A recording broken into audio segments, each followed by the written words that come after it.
Although the Quest Games Optimizer is becoming way more popular, now having over 100,000 users on Quest, there's still tons of people who have never heard of this tool. It's a software that lets Quest users customize and boost their game performance with all kinds of options you can change internally in the Quest, from resolution, frame rates, and other things, to where you can make your games way clearer and look way better, and essentially push the hardware on the headset beyond what it is set to do by the developers. There's tons of example videos showing how clear details are once you start using this, and although it doesn't work with necessarily every Quest game, there is 1,000 Quest apps which have already been tested and work with it. We talked about this a little bit before on the channel. A lot of you in the comments chimed in that this is something you use for every game. You know it, you love it, but now it's hitting the news because 100,000 people have bought this app at $10, meaning this thing has made $1 million, which is kind of amazing considering this is a side-loaded tool, and it could be settings that could be programmed directly into the Quest and enable the users to do this without it, but it's something that enough people want to see how good the graphics can be that this many people have utilized the app. If it's something you're interested, I'll leave some more links in the description, the comments of how you can get it. Unfortunately, we don't have any sort of discount code. We're not affiliated with them in any way, but it was something interesting to see in the news that this many people are using it, because it surprised me. If you go on the Oculus Quest subreddit, people all over there will recommend it and say they've been using it forever, but it's still something that takes some tweaking and some side loading. So I was surprised to see that this many people are now using it. If there's someone out there that still hasn't tried it and you use it, let them know in the comments what you think or why they should get it. There are many of us who love VR, love standalone VR with the Quest, and we felt like we've been in an uphill battle for years trying to prove the legitimacy of this industry. From back in 2016, 2017, we were constantly fighting articles that said VR's dead, VR's already dead, VR's over, to now people seeming to accept the technology and believe that it has a place in our culture, but still looking towards the more useful side, potentially the AR, XR field. Well, even Meta's CTO had a memo leaked that basically said that this year, 2025, is going to determine whether its hardware and metaverse division is the work of visionaries or a legendary misadventure. Although the memo was titled 2025 the Year of Greatness and went out back in November to all of Meta Reality Labs, Meta CTO Boz did describe 2025 as the most critical year in my 8 years at Reality Labs, and tells the staff that they need to drive sales, retention, and engagement across the board, but especially in mixed reality, citing that on paper 2024 was their most successful year yet, but they don't want to celebrate that and sit around and say that's enough because they haven't made a dent in the whole world. This, of course, on the verge of us seeing more and more companies jumping back into the XR space, big names like Apple, Samsung, Google, more AR glasses coming from different companies than ever, some even showing up on The Tonight Show with Linus showing them off, and Meta Reality Labs saying that it's achieved its highest ever quarterly revenue at $1.08 billion, with those sales figures growing 40% in 2024. It does seem like VR XR has had its best year, but some surprise news even came with that when Meta's VP of VR MR, Mark Rapkin, is leaving the company now next month. This is citing family health issues and not necessarily performance or his feelings about the industry, but Mark Zuckerberg did comment and say that Rapkin is welcome back at any time he wants. So it is interesting to see that we're kind of getting two different sides of what's happening in the industry with Meta, with record-breaking revenue, but also them saying this is the year it's gotta happen. What do you think about that? Do you think 2025 is the year for it? With the Quest 3S, we are seeing sales come back higher than ever, but ultimately the biggest problem I've said, and a lot of us have said in the industry, is we need the good games that people want to play, and not necessarily just all these free guerrilla-based games that are taking over the whole industry. I'd love to know your thoughts out there as the state of VR right now, where it's at, and what you want to see from it.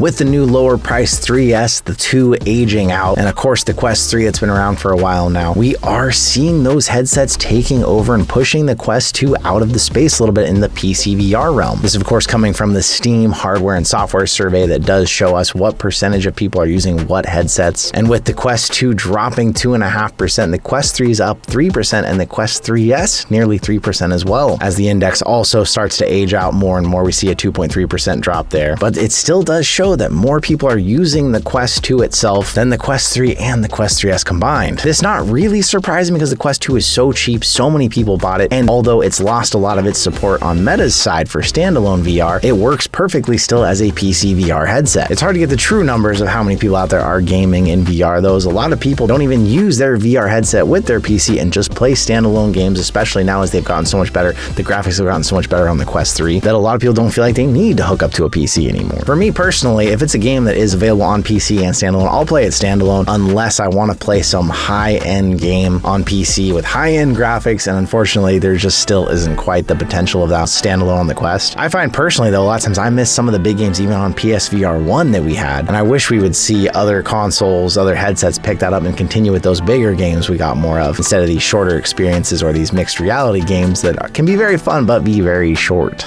And with all of these new 3Ss being bought, which automatically came with Batman Arkham Shadow, and of course Batman Arkham Shadow being such a big IP entering the VR space, now over 1 million people have played Batman Arkham Shadow. Such a long name for that game. But as a French YouTuber Quest with Matt pointed out, there is an achievement in the game which happens in the first 5 to 10 minutes for people. And before Christmas, less than 400,000 people had that achievement, and now over 1 million people have it. And as the game doesn't directly support the Quest 2, this means potentially that at least 1 million people have played it on Quest 3 and Quest 3S. Hopefully, if 2025 is the year of VR, Meta will give us some solid numbers so we can actually celebrate how many of these things are selling, though.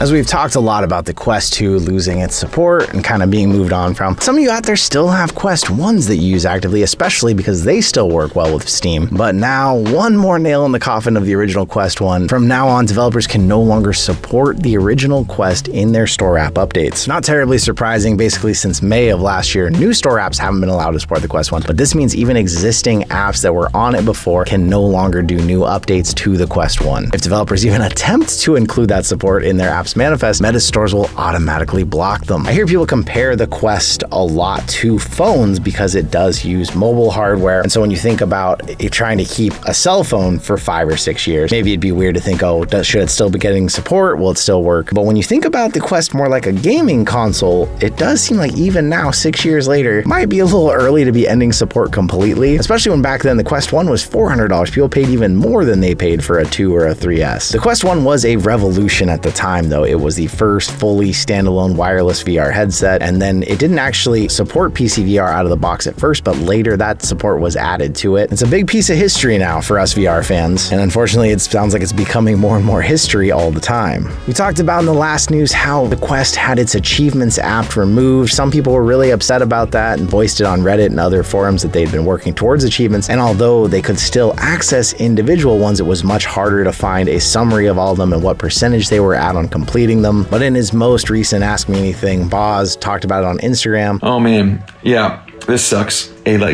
very, very, very small number of people were very loyal to it. Those features, you get enough of them, they kind of build up, and you have a very fragmented experience in terms of where you're putting your energy. You're putting your energy towards a large number of things. It's a very hard way to make system-wide progress and make sure that you're putting the majority of your energy towards the things that's going to help the majority of people. That doesn't make it any less heartbreaking to the obviously very loyal community that was using those. And I do see other posts, and I am sorry about that. Boz did seem to have an apologetic tone towards taking it away, kind of made some justifications as to why they took it away, and ultimately didn't make any promise, more saying speculation that it may be able to come back through the Meta Horizon app getting its own dedicated achievement section. Are there many of you out there in our community who really love this and you missed the feature already? Let me know. For a long time now, phone notifications in VR have not mixed well because headsets need to be lifted up, pulled aside, and a few apps, even in the very early days of PSVR, tried to bring your phone into VR so you could have it there with you. Well, a spatial phone mirror and control app now tries to bring this into the Quest for you, all without ever removing your headset. It's not a free app, it does cost $5, it works with Android 8 and newer, and has an iPhone version coming soon, although early reviews are saying it is tricky to get it running, it takes some tinkering and messing around with it, and it even takes you changing some accessibility controls inside of your phone, but once you do that and you get it all working, it's pretty magical. Being able to use your actual Quest controllers to move the screens on your phone and navigate through your phone from inside the headset, but you have to keep the phone active. The screen can't go to sleep, meaning you may be draining your battery, so you should probably plug it in before this, and it still has its own glitches and issues. An app that might be worth it for the tinkerers out there who are interested, although for me, ultimately, I find that I can actually see my phone decently enough through the headset. When I'm in the headset, I usually just lift up and look and pass through, or if I don't have a facial interface on my headset, which I don't often, I can just peek through the bottom and also respond to a message. Seems like something that should be natively built in though, and it makes me wonder, since Google's now going to have Android XR as part of the VR space, will they make this really easy to encourage more people to come over to them? If you've been around VR for a while and you remember the history of it, you might remember a post Mark Zuckerberg made about early Meta Horizon worlds that got memed and hated on heavily because it looked so bad. That picture was so cartoony, and they've made a lot of changes to Horizon to make it look better since. Well, now Zuckerberg is teasing long-term investments that are arriving to try and make Horizon visually stunning, which would still be a big leap from Horizon now. I would call it anything but stunning. Unfortunately, that's about all the details he gave on it, but as we've seen in most of these social apps like Rec Room, this, and even a good part of VR chat, unless you get into really custom-made avatars or some of the high-end made custom maps, a lot of it still looks cartoony. It's far from realistic graphics. If they could actually nail this with Horizon, it could mean Horizon would become the most popular app. Currently, it actually has surpassed in popularity VR chat and Rec Room, but specifically on the Quest, where they not only push it extremely hard, but on the app, it even shows you all of these worlds that makes them kind of look like they're their own games when they're just part of Horizon Worlds. A lot of people in the reviews talk about how annoyed they are with that because they didn't want to get into Horizon Worlds or weren't looking for that. They wanted to play an actual game of what they thought it was. But if they can get this to look anything like real world graphics, I would probably give Horizon Worlds another chance, at least to go see what the creators in it make their worlds look like with better graphics. A lot happening in the VR space, some reasons to celebrate, some things to look forward to this year, but ultimately, hopefully 2025 is a great year for VR. XR, AR, whatever part of it you're interested in, but what are you doing out there with it right now? Are you still finding gaming engaging? Have you moved on to productivity, fitness? What are you doing the most with your headset? I'd love to know in the comments. Continue the conversation there. We've got a couple trips coming up to see some exciting future developments of VR and hopefully talk to some developers and continue to shape that in a way that's going to make all of you happy out there. But I just got to say another huge thank you to all of you. By the time this video drops, we may actually be at 100K. Thanks to all of you. We're so close right now. Thank you once again for your support all these years. Seriously, it means so much to me. So thank you so much, and I'll see you in another reality.